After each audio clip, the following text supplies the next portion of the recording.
All right, music fans, welcome back. Harmless Dave here, talking real music in real time for a few real people out there, just like you and just like me. So, last night's Grammy Awards, I don't watch them, haven't watched them in a very long time. I've really got no interest in watching the hip hop, pop, and rap show, and most of the musical performances are just not appealing to me. And they don't usually put a lot of rock on the actual telecast. I remember one year, Eddie Trunk was pretty outraged. I read somewhere that he was incensed that really there was no rock actually in the show. And they typically announce the winners of the rock category, and then they move on to the pop and rap and hip hop performances. And that's what they've been doing apparently for a few years now. It's not surprising. I do think there are signs that rock is truly on life support, and the only way to actually listen to rock is to go and find your own online and just do it yourself, because radio, they're not going to be overly friendly, and those radio formats that play some of this active or mainstream or current rock, it's a bad listening experience. It'll make you very depressed after, a half hour. And they try to sprinkle it with things that you love from the past. But to me, again, it's like mixing oil and water. And, I'd rather hear the fine wine of the music that I grew up listening to. But the Foo Fighters last night, surprise, surprise, the Foo Fighters swept the Grammy Awards last night. Is that surprising? Not really. The band won Best Rock Performance for Making a Fire, Best Rock Song for Waiting on a War, and Best Rock Album for Medicine at Midnight. I have not listened to it, and I have not heard any of those songs. I'm sorry. Just, call me outdated, call me a relic, all that fun stuff. I mean, I'm used to it at this point. I know some of the Foos earlier stuff, and it's not as if I hate it. It's just not my preferred band. That's all I'm going to say about this. And obviously with the death of Taylor Hawkins, you got to wonder a little bit, is this kind of like a charity win for the band to sweep all the categories here? And just, I don't know. I mean, you can easily make the case that maybe these guys are getting a little bit of preferential treatment based on the fact that their drummer is no longer here. And those aren't circumstances that people really want to talk about in, honest terms. I mean, Ted Nugent's the only guy I've seen online who actually has said, hey, celebrate his life, but also make sure that you put a little asterisk at the end saying, this isn't what you want to do. This guy, and I just learned this too about Taylor Hawkins, is back in 2001, he had overdosed on heroin and he spent a week in a coma. A week in a coma, folks, just 4 years after joining the Foo Fighters. Now, at that point, an intervention should have happened. That should have been like, okay, hey, Taylor, we love you, man. You're a good guy. You're fun to be around, but this stuff's going to kill you, right? And it almost did. See, most people, and I'm not saying it happens to everybody this way, but most people, if they have that kind of an experience, it's like, yeah, I touched the electrical wire, right? And it really hurts. So I don't think I want to do that again. It just, in the Grammys, this is what they say here. In the wake of their joyful drummer, Taylor Hawkins' untimely death. Now, what's an untimely death? You get hit by a train. That's an untimely death, right? Something like that happens. You get into a car wreck. Somebody T-bones the car and you're dead. That's an untimely death. This appears to be a self-inflicted type of problem. But yes, it's untimely because it shouldn't have happened, and it's a tragedy, and it could have been avoided. It appears it could have been avoided, and there are some other circumstances surrounding this.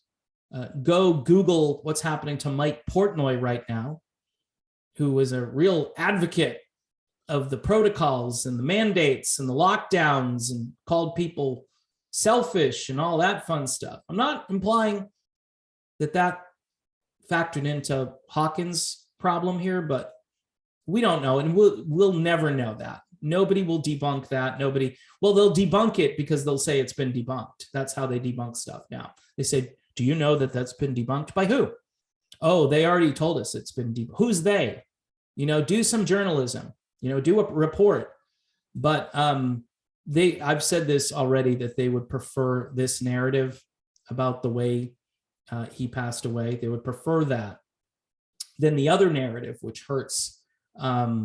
It hurts the government narrative. It hurts big business, big pharma, hurts all of that stuff. So yeah, and I'm not implying I can't prove any of that. There were some tweets that some people sent me, and I was thinking about talking about that and saying, this doesn't look good, but it could be anybody tweeting this stuff.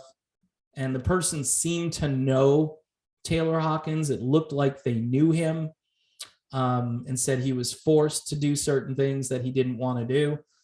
So maybe he knew, because his lifestyle, if you're mixing, if that's true and you're mixing this stuff with that stuff, it's just asking for trouble.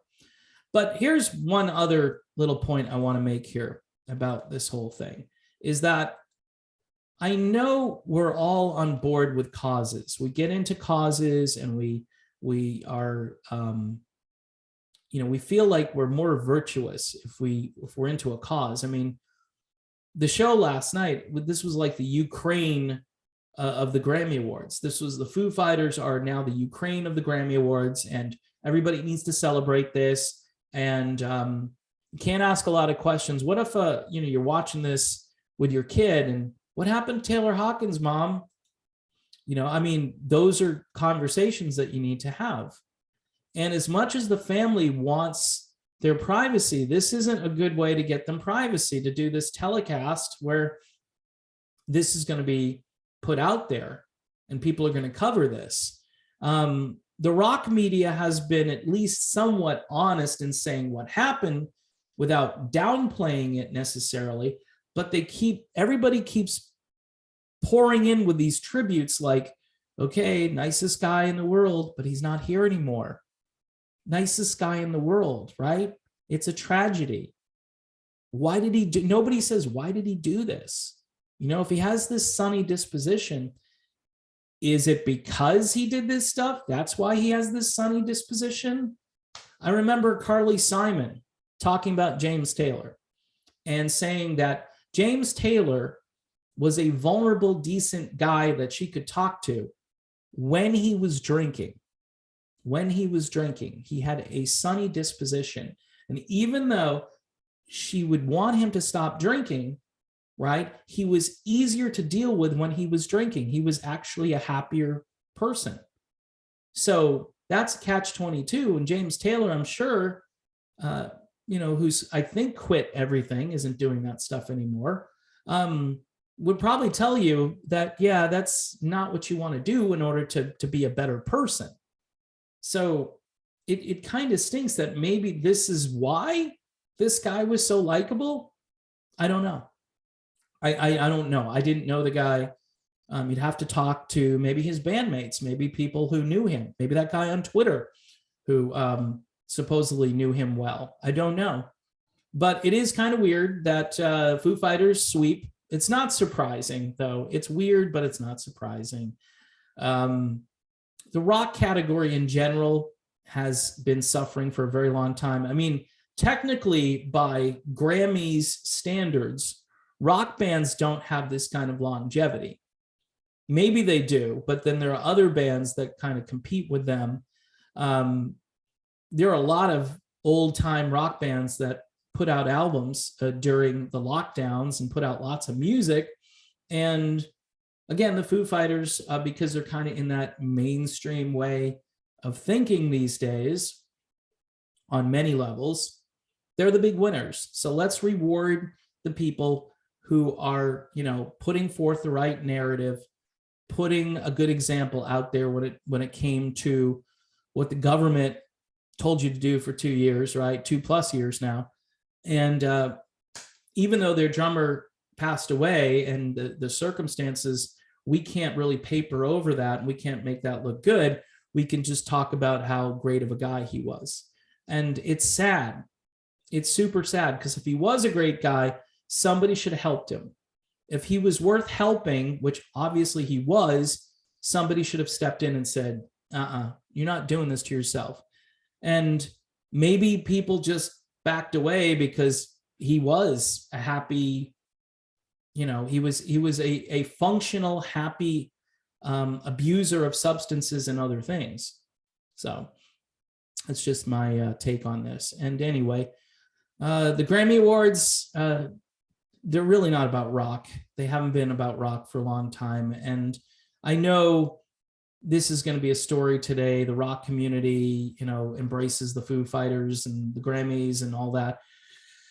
But again, it's light years from where music used to be, especially rock, which doesn't really get the time of day at the Grammys. And it's, you know, this is so this cause at this moment. That's what this is. This is this cause at this moment. This is the Ukraine of the Grammy Awards, and everybody just is going to talk about this and nothing else. So that's my video. I don't know what else to say about it, because it's just, to me, I read this stuff and I instantly come up with all these theories, and then some of them I could put out there. And I tend to censor myself just because of the times we're living in. But truly, people should, I guess, take a lesson from this whole episode and at least do a little asterisk next to this and say, yeah, he lived a good life in a way. He was happy, but this is no way to leave people. This was, as Ted Nugent says, this ends up being selfish because of the people who are left behind to kind of put the pieces together. So that's it. That's my video.